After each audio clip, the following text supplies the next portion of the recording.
एक है दुर्वा, एक है बेलपत्र,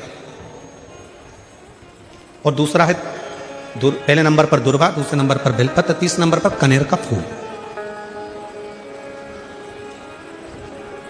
कोई अच्छा कार्य करते करते कई माताएं ऐसी होती हैं जो अपने प्रेम करती हैं परिवार से, ऐसा नहीं कि नहीं करते, स्नेह करते हैं। कई पुरुष भी ऐसे परिवार से बहुत प्रेम होता है, स्नेह होता है, पर अंदर कहीं ना कहीं ऐसा लगता है मेरा बेटा वहां जा रहा है, कुछ गलत ना हो जाए। कभी कभी ऐसा लगता है कि ये काम होने वाला है और इसमें कुछ गलत ना हो जाए। कई बार शादी पक्की हो रही है, रिश्ता पक्का हो रहा है, या कोई घर में अच्छा कार्य हो रहा है और मन में संशय उत्पन्न हो जाता है कहीं गलत ना हो जाए। मतलब उसके अंदर कहीं नेगेटिविटी आती रहती है, ये वो सोचती रहती है, उसके अंदर एक कुछ ना कुछ ऐसा तत्व चलता रहता है जिससे वो बुद्धि में, विवेक में वो चीज उसके आती रहती है। तो शिव महापुराण में गजासुर की कथा कहती है कि गजासुर ने भगवान शंकर से वर मांगा कि मैं जब आपका भजन करूं, तप करूं, साधना करूं तो मेरे पास में अग्नि चारों तरफ हो जाए। खींचकर बोलना पड़ रहा है, ये अग्नि मेरे चारों तरफ हो जाए जिससे मैं आपका तप, आपकी साधना अच्छे से कर सकूं। डिले कम कर कर गला खींचना पड़ रहा है बोलने में। मैं आपका तप, आपकी साधना आराम से कर सकूं। शिव जी ने वर दे दिया, जब तुम तप करने के लिए बैठोगे, साधना करने बैठोगे, भजन करने बैठोगे, तब तुम्हारे चारों तरफ अग्नि प्रकट हो जाए। जिन माताओं को, जिन भाइयों को, जिन बेटियों को, जिन बेटाओं को, जिन मेरी बुजुर्ग माँ बाप को ऐसा लगता है, अंदर से ऐसा महसूस होता है कि कुछ गलत होने वाला है, कल कुछ गलत होने वाला है, मेरे पति के साथ ये गलत होने वाला है, मेरे बेटे के साथ ये गलत होने वाला है, या मेरे साथ कुछ गलत होने वाला है, जिसकी बुद्धि में केवल नेगेटिविटी चलती रहती है, उसको 3 चीजें शंकर भगवान को प्रदोष के दिन अवश्य चढ़ाना चाहिए। क्या क्या चीज? पहले नंबर पर जम के बोलो दुर्वा, दूसरे नंबर पर बेलपत्र, और तीसरे नंबर पर कनेर का फूल। और यदि ऐसा महसूस हो रहा है कि मेरे को स्वप्न भी गड़बड़ आ रहे हैं, स्वप्न भी गलत आ रहे हैं, तो मेरा निवेदन रहेगा जो दुर्वा आपने शिव जी को चढ़ाई है उस दुर्वा को उठाकर लेकर आ जाना है, और प्रदोष काल में, प्रदोष के समय पर उस दुर्वा को चबा चबा कर खा लेना है। जिसकी बुद्धि में गलत चीजें आती रहती हैं, गलत विचार आता रहता है, गंदा गंदा कुछ भाव ऐसा प्रकट होने लगता है, मन पूजन में नहीं लगता, साधना में नहीं लगता, आराधना में नहीं लगता, पूजन करने बैठे हैं तो भी हमारा गलत विचार आ रहा है, साधना करने में भी गलत विचार आ रहे हैं, पूजन में गलत सोच आ रही है, गलत विचार आ रहे हैं, तो उनको वो दुर्वा जो शिव जी को समर्पित करी है, बेलपत्र जो शंकर भगवान को समर्पित करी है, कनेर का पुष्प जो शंकर भगवान को समर्पित करा है, उसमें से मात्र एक दुर्वा आप उठाकर ले आओ और प्रदोष काल में उसको प्रदोष के दिन चबा चबा कर खा लीजिए। फिर कभी जिंदगी में कभी गलत विचार, गलत सोच और गलत दृष्टि नहीं जाएगी और आपका ध्यान केंद्रित शिव की ओर होगा। दुनिया के लोगों को लगता है कि शंकर भगवान को हम एक लोटा जल चढ़ाते हैं और शिव जी हमारी मनोकामना वहीं बैठकर पूरा कर देते हैं।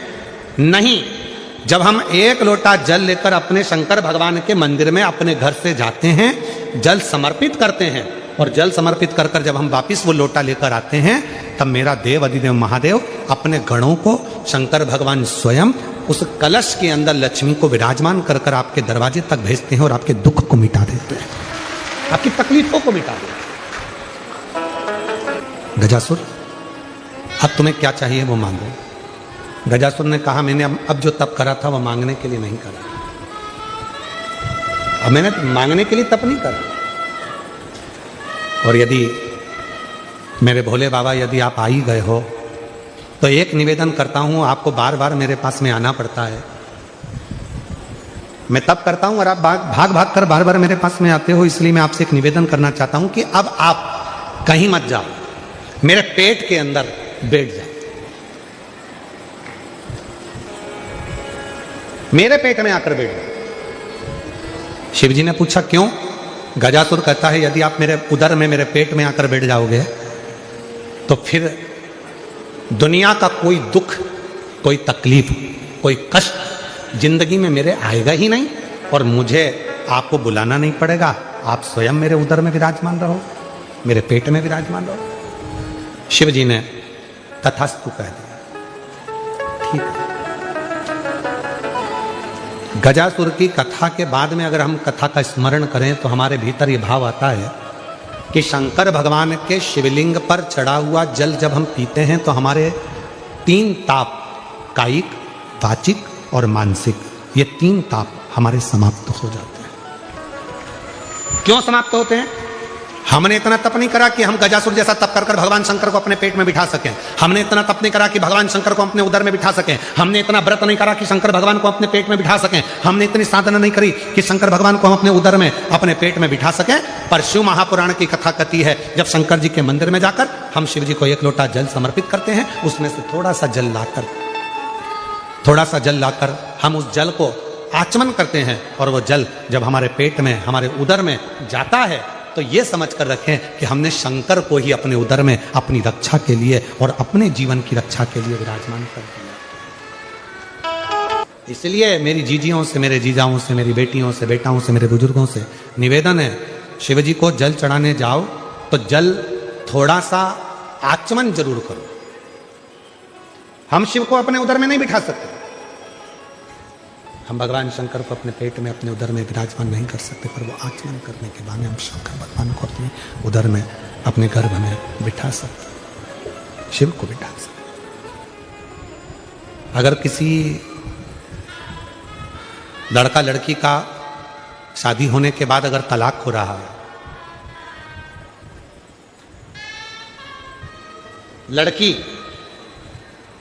और लड़के का यदि तलाक हो रहा है और दोनों का अगर कहीं ना कहीं थोड़ा बहुत भी स्नेह है, और उसमें से अगर 2 में से कोई एक ने भी ठान लिया कि मुझे तलाक नहीं चाहिए, मेरी धर्मपत्नी के साथ मुझे रहना है, या पत्नी ने ठान लिया कि मुझे मेरे पति के साथ रहना है, मुझे तलाक नहीं चाहिए, और पति तलाक लेना चाहता है किसी परिस्त्री के चक्कर में, किसी दूसरे के कहने पर, परिवार के कहने पर, या लड़की तलाक लेना चाहती है किसी दूसरे के चक्कर में, किसी परिवार के कहने पर या किसी अन्य व्यक्ति के कहने पर, और वो नहीं चाहता कि तलाक हो, लड़की नहीं चाहती कि तलाक हो, तो आज भी एक नियम है महाराज जी, आप अगर कर देखेंगे, आपके अगर कोई परिचित में अगर किसी का तलाक हो रहा है, छूट रहा है, संबंध खत्म हो रहा है, तो आज भी महाराज श्री हरि और हर इन दोनों का साझा कर यदि नंदी से लेकर भगवान शंकर के शिवलिंग तक, नंदी से लेकर भगवान शंकर के शिवलिंग तक एक मौली, मौली को आप लोग क्या कहते हैं गुजरात में?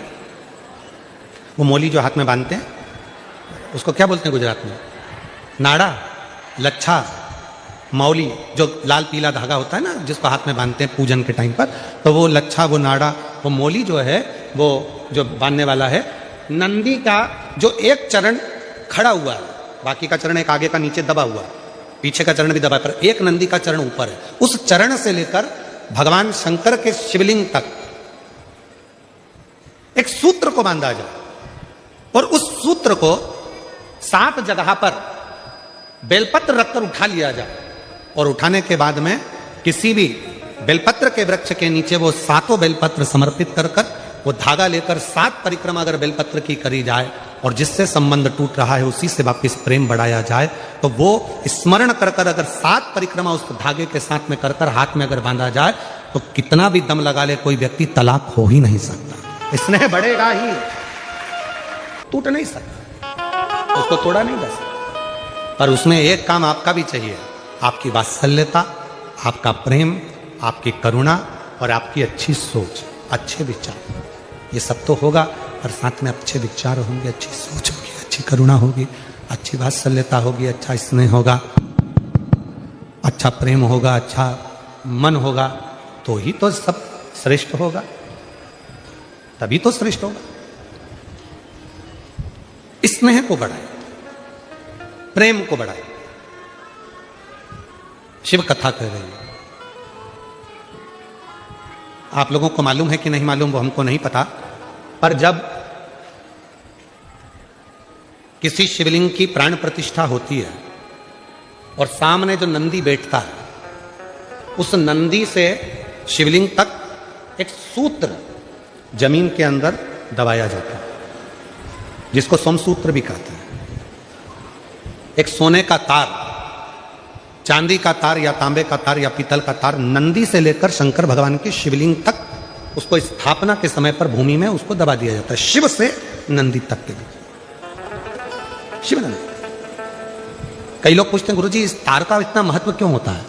क्या कारण होता है कि इस तार को दबाया जाता है, इस सूत्र को लगाया जाता है? आखिर इसका इतना महत्व क्यों होता है? क्या कारण है इसका? इसका कारण केवल एक होता है कि यदि मान लो कोई व्यक्ति शंकर भगवान के शिवलिंग में जाकर जल नहीं चढ़ा पाया, कोई शंकर जी के शिवलिंग तक नहीं पहुंच पाया, और मंदिर के बाहर से भी अगर वो निकल कर चले गया और उसके मन में कोई कामना आ गई, तो वो नंदी के कानों में पड़ जाती है और नंदी उसको शंकर भगवान तक कह देते हैं और व्यक्ति का कार्य सफल होना प्रारंभ होता है। चंद्रघंटा मां अंबा दुर्गा भवानी का एक ऐसा नाम है जिस नाम पर लोग भले थोड़ा बहुत विचार कर लें कि चंद्र घंटा गुरुजी बोल दिए। शिव जी ने नाम रखा है मां पार्वती का चंद्र घंटा। कब? जब भोलेनाथ माता पार्वती को विवाह कर कर लेकर आए।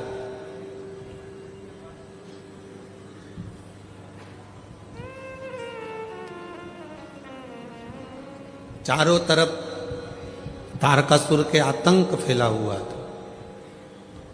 आप लोग तो गुजरात के रहने वाले हो, तो माता रानी के नामों का व्याख्यान तो आप जितना अच्छा कर सकते हो, हम तो बहुत कम कर पाएंगे, क्योंकि गुजरात तो पूरा माँ जगत जननी जगदम्बा अंबा भवानी का एक आनंदमय स्थल है गुजरात।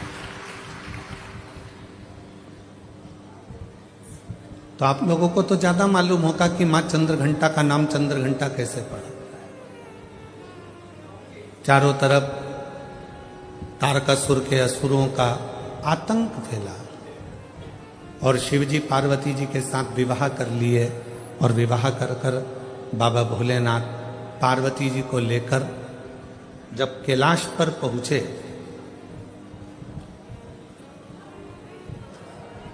कोई उधर बैठकर भोजन कर रहा था शिवगण, कोई उधर बैठकर खा पी कर पड़ा हुआ था, कोई शिवगण अपने पूरे शरीर को नोच रहा था, कोई शिवगण उछल रहा था।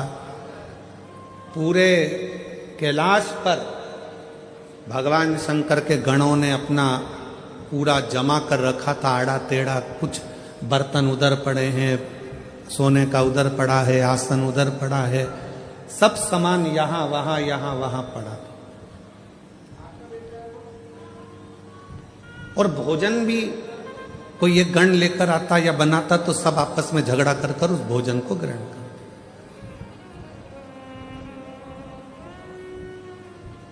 जैसे ही पार्वती जी कैलाश पर पहुंची और पार्वती जी ने देखा कि सारा अस्त व्यस्त कैलाश है,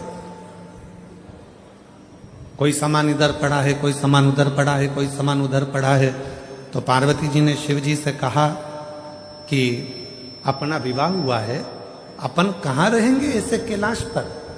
शंकर भगवान बोले, अब तुम घर की बहू बनकर आई हो, मेरी अर्धांगिनी बनकर आई हो, तो अब तुम इस पूरे घर को जमाना, सेट करना, पूरे घर को अच्छा बनाना, ये तुम्हारी जवाबदारी।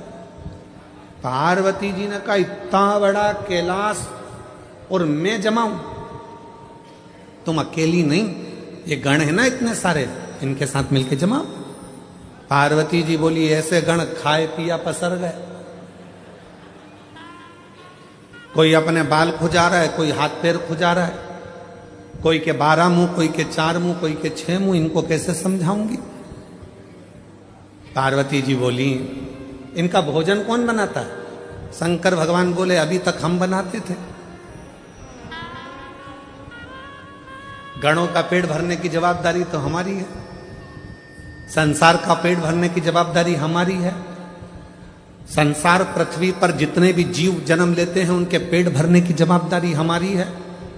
पर अब आज से तुम हमारे साथ शादी कर कर आ गई हो, ये सारी जवाबदारी हमारी खत्म हो गई। आज से पेट भरने की जवाबदारी तुम्हारी है, तुम अन्नपूर्णा बन जाओ और सबका पेट भरो। हमारी जवाबदारी खत्म हो गई।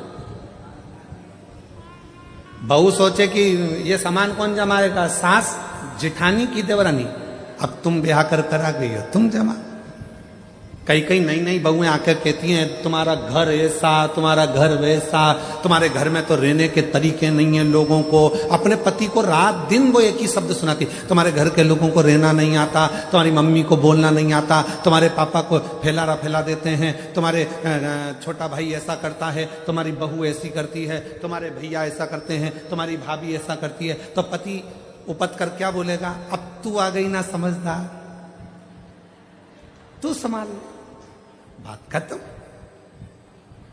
अब इतनी सी बात पर अगर झगड़ा करें, इतनी सी बात पे अगर अपन झगड़ा करेंगे, लड़ेंगे, तो कहां तक रही थी, अब तू संभाल। पार्वती जी ने कहा मैं संभालू, हाँ।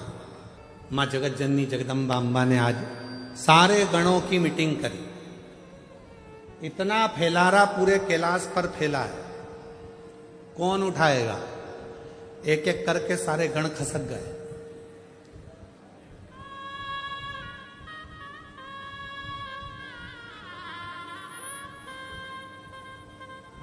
कौन उठाएगा? कोई नहीं। पार्वती जी ने शिव जी से कहा, वो तो सब चले गए। शंकर भगवान ने फिर डमरू बजाया, सबको बुलाया।